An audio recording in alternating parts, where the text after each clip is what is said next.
bonjour. Bonjour. Bon, on va parler des gangs nouvelle version, tu vois. Et là, quand tu vois ça, c'est vrai qu'on se rend compte que tout est fait pour nous en planter une à chaque fois, quoi, dans cette fameuse société.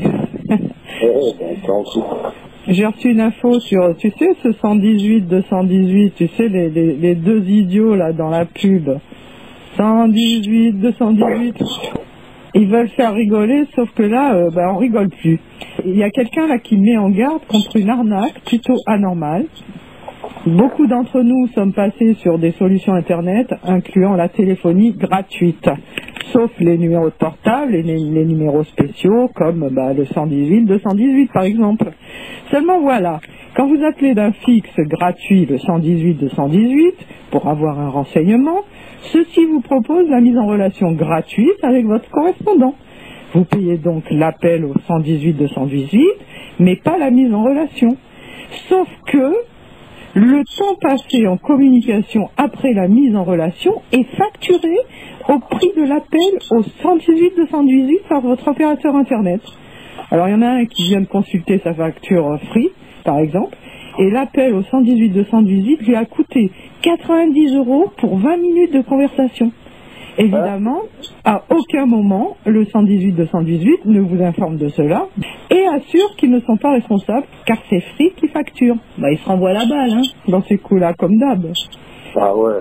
Alors, ils ont le devoir quand même de nous informer de cela lors de la proposition de mise en relation, car il n'est pas acceptable de payer 90 € pour une communication locale en plus, t'imagines?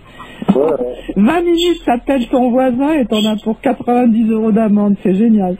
Alors qu'elle devrait être gratuite. Il se garde effectivement bien de le préciser.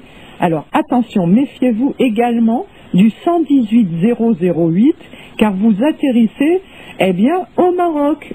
Tu vois, tu voyages, quoi.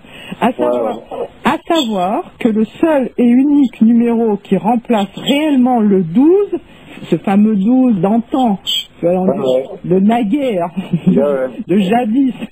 Les renseignements, là. Voilà, les renseignements. Donc c'est le seul numéro qui remplace donc le 12, c'est le 118-711. 118-711, à noter.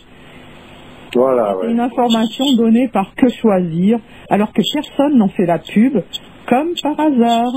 Voilà. Il faut pas aller faire de la pub comme ça, quand même. Non, surtout pas, quand ça rapporte rien. C'est ça. On va de traquenard en traquenard, tu vois. Oui, c'est un petit aperçu en parenthèse, parce que c'est tout comme ça, tu peux tout prendre, tout est comme ça. On parlait du Maroc, là. Quand tu prends, il y a des voyagistes tels que Ryanair, par exemple. C'est une compagnie d'aviation, carrément. Ouais. Voilà, c'est une compagnie d'aviation. Donc, tu as des super bons plans. Tu peux aller au Maroc pour très peu. Donc tout ça, c'est très bien. Sauf que si tu as le moindre supplément de bagages, ça te coûte 20 € le kilo. Ouais. Donc, si tu te fais piéger que tu as 5 kilos, en trop, et 5 kilos c'est vite fait, tu vois, c'est pas grand chose, tu te retrouves à payer 100 € de supplémentaires, donc tu es bien content de ton voyage après. Ouais. Donc, de toute façon, mais c'est dans tout, c'est pas compliqué, n'importe quoi, c'est comme ça sur les publicités, même sur un produit que tu trouves dans un supermarché, tu vois en gros écrit un truc qui t'attire l'œil, puis qu'en fait il corrige après, ça n'a rien à voir. Enfin, j'ai acheté une bande pour me faire je me suis fait 2-3 cataplasmes avec ma bronchite là. Et c'est une bande, c'est marqué en gros dessus 100 mètres sur 20 cm. En gros, Bon, je déballe cette bande, la mesure elle faisait 2 mètres. Sur ça, je tourne en rond dans l'emballage, je trouve tout d'un coup dans un machin, un tout petit, écrit en tout petit, 5 mètres après étirement. Ah il faut l'étirer. Donc il faut la tirer avec, tu vois, faut tirer à fond dessus jusqu'à que tu l'aies distendu pour arriver à 100 mètres. Ouais, d'accord. Alors, tu vois, c'est tout des petites feintes minables. Tu vois, le gros problème de ça, c'est ce côté minable qui rend une société dans l'obligation de vivre dans quelque chose de minable. De petit et de mesquin. Voilà, une jeunesse qui doit apprendre à être minable. Ouais. Donc tout ce qu'elle fait, il ne faut surtout pas qu'il y ait une grandeur quelconque, il ne faut pas qu'il y ait de la beauté, il faut que tout soit tordu, Ouais. tout soit vicieux, autrement tu n'es pas dans les clous. Et c'est ça le grave de l'histoire, parce qu'à un moment donné, comme on fait son lit, on se couche, on dit bien, n'est-ce pas? Ouais. On fait ça. Alors il fut une période où, comme j'ai parlé du compagnonnage, où on apprenait aux apprentis à être responsables. Pas responsables d'un truc ou d'un autre, mais responsables en tant que ce sont des hommes, ils sont donc responsables par rapport à la création, de conserver leur statut d'homme dans tout ce qu'ils font. Eh bien là, c'est l'inverse. Il faut être en dessous de tout si tu veux être dans les clous. Et si tu es vraiment en dessous de tout, tu seras le big boss de l'ensemble de la mondialisation, tu comprends? Ouais, c'est ça. C'est normal, c'est comme ça. Ouais. Alors toi qui voulais parler du flux et du reflux à un moment donné, on y est là. Comment? Je voulais parler du flux et du reflux parce que dans la dernière audio là qu'on a faite, je ne me rappelle plus comment elle s'appelle, équilibrisme à plein temps, à un moment tu disais que le changement se fait à chaque souffle, chaque mouvement respiratoire. Et c'est un changement continu dans le temps. Et en fait, ça m'a fait penser donc au flux et au reflux. C'est un mouvement que l'on trouve partout. Tu vois, le mouvement des vagues, c'est bien un flux et un reflux. On voit ce mouvement un peu partout. Donc, à quel sens, qu'est-ce qui symbolise ce mouvement? Il symbolise l'aspect principal de ça, c'est-à-dire la manifestation, son retour, sa réabsorption. Et voilà, là en l'occurrence pour l'homme, ce qu'il y arrive, c'est que on peut considérer par exemple que sa manière d'envisager les choses, elle est une incantation. Donc on va appeler ça disons, le flux, et le reflux c'est ce qui revient en retour de cette incantation. Raison pour laquelle de vivre comme des larves ou comme des rats, de fil en aiguille, on attire cette position jusqu'à son paroxysme. Ouais. Raison pour laquelle, au fur et à mesure que les choses avancent, on a beau parler de vouloir essayer de changer l'histoire ou d'améliorer quoi que ce soit, comme l'attitude reste la même dans toute opération, on continue de taper sur le clou de manière à aboutir au paroxysme de cette dégradation. Ouais. Voilà. Donc c'est un cycle à deux phases, ce flux et ce reflux. Oui, c'est le jour, la nuit, c'est la respiration, l'expiration. C'est des symboles qui représentent toujours ce côté-là. Et tu le retrouves dans l'incantation, tu appelles, tu as en retour la réponse. Tu vois? C'est en fait la loi des opposés, quoi. C'est pas opposé, non. C'est pas opposé. On peut voir ça comme opposition. Mais en l'occurrence, ça n'a rien à voir avec une opposition. Si tu demandes à quelqu'un quelque chose et il te répond en rapport à ça. Donc quand je parle d'incantation, eh ben voilà, et cette manière de vivre qui est actuelle, où tout est tordu, tout est minable, c'est un appel. Ouais. Oui, mais flux et reflux, ce sont des antonymes. Donc, à un moment donné, il y a bien une opposition dans ces deux choses, non? On peut toujours en trouver une, bien sûr, puisqu'un mouvement, il va dans un sens, puis après dans l'autre. Alors, on pourrait dire qu'un tout, c'est formé de deux opposés. Le bien et le mal, donc, forment le tout. Et cette opposition, elle ne peut être visible qu'à la surface des choses. Autrement, c'est comme deux faces d'une médaille, c'est deux opposés, mais en réalité, moi, ce que je constate, c'est que c'est une médaille. Oui. Voilà. Oui, c'est sûr. Voilà, c'est comme ça un peu souvent, on est tout le temps dans l'opposition d'une manière systématique, hein. Mais là, en l'occurrence, voilà. C'est les deux versants d'une même chose, on pourrait dire, alors. Oui, on pourrait dire que ça ne peut pas être séparé, en somme. Remarque, c'est pas mal de comprendre ça pour ce concept du bien et du mal. Si ce sont les deux versants d'une même chose, évidemment, on ne peut pas avoir de jugement moraliste là-dessus, évidemment. Après, il faut rester dans des contextes correspondants. Il faut savoir de quoi on parle, à quel niveau ces choses-là sont envisagées, et puis il faut pas sauter d'un niveau à l'autre pour arranger la sauce.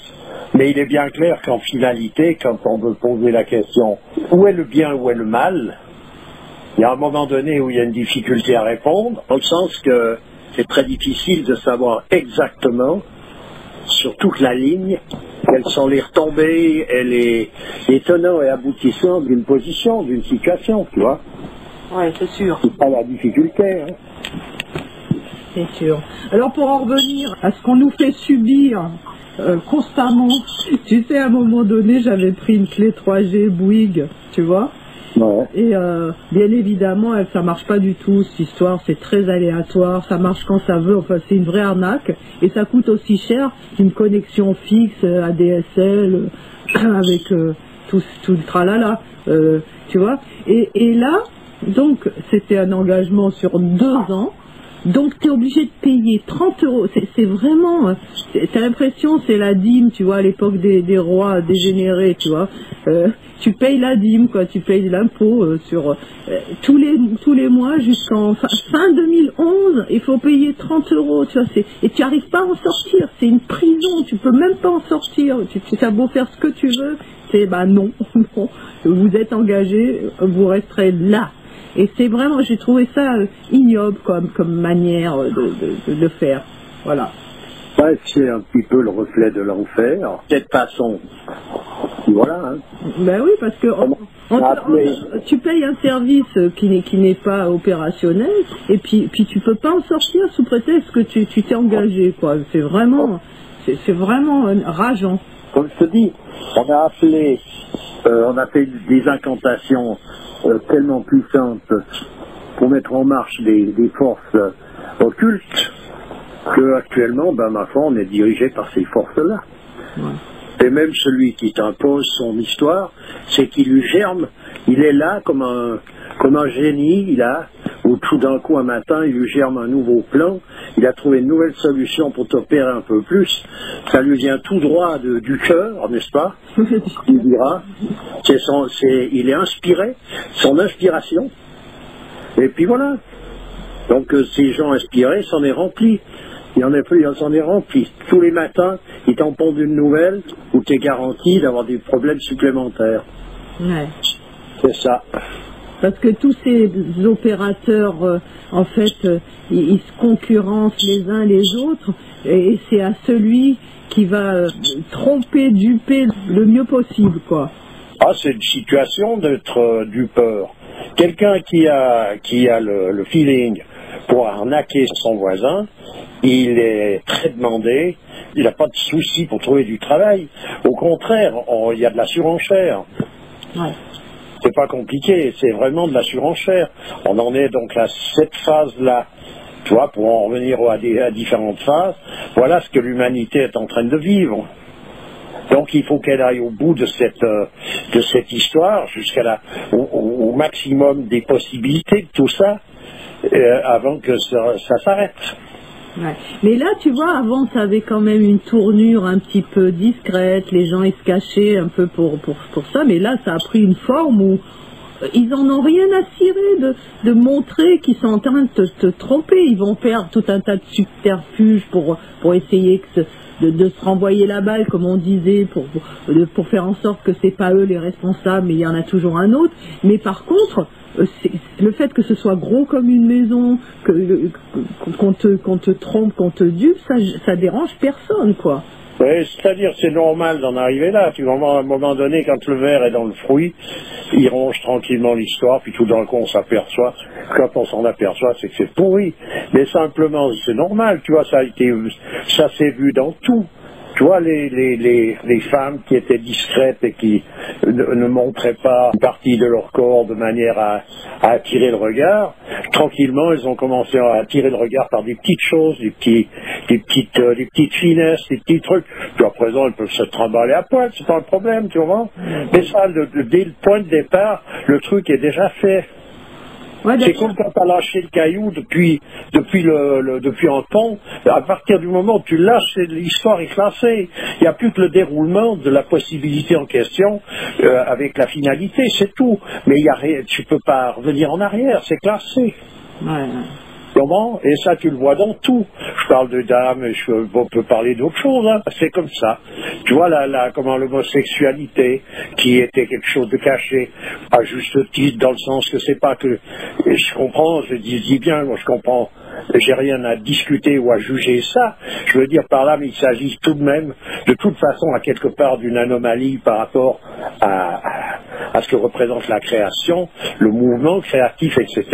Donc, pendant longtemps, il y avait un petit peu de discrétion. Bon, c'est fini, il n'y a plus besoin. Je veux dire, il n'y a plus besoin de rien, c'est bon. Et là, de t'arnaquer, en fait, un type qui a réussi à trouver la grande nouveauté pour arnaquer le monde, il a son nom dans le dictionnaire. Je veux dire, c'est un grand personnage. Il fait partie des grands hommes. Tu comprends? C'est pas un saint qui est un grand homme. Mais là on sait, là voilà, c'est tel et tel, c'est lui qui a fait que. Et là, Plastron, il fait partie des grands personnages. Eh oui. Les grands de ce monde. Et tu as trouvé le titre de l'audio? Peut-être, mais en tout cas, voilà.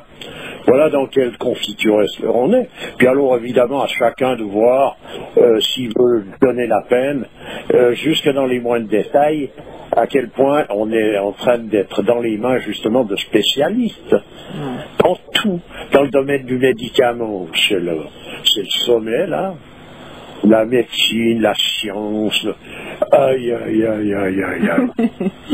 Arnaque, mais alors t'enfiler, je crois qu'alors là, franchement, c'est l'apothéose. Et il y a encore des personnages, ils ne peuvent pas même ouvrir l'œil là-dessus, pour eux, c'est pas possible. Je comprends. Comment est-ce que c'est possible d'en arriver là? On peut dire qu'on se fait assaisonner à toutes les sauces. Hein.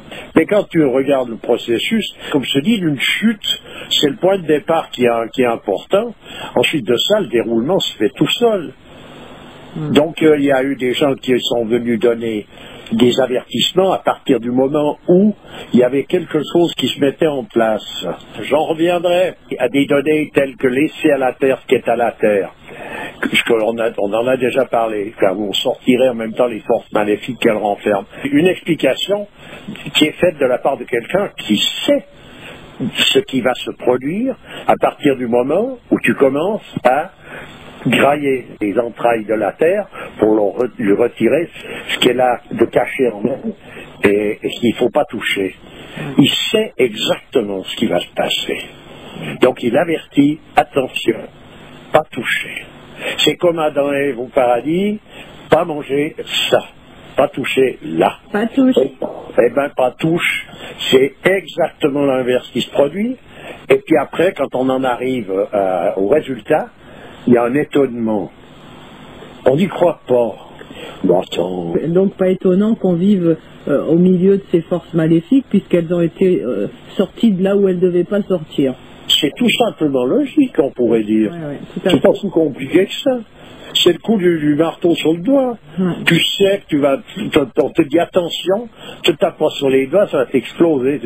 Tu le sais, tu tapes, puis après tu es étonné, puis tu rouspes. Il n'y a rien à dire. Ok. Ben, écoute, on va finir là-dessus. Ben voilà, ben alors. Ben, je te souhaite une bonne journée. Pareillement, merci. À bientôt. À bientôt, oui. Au revoir.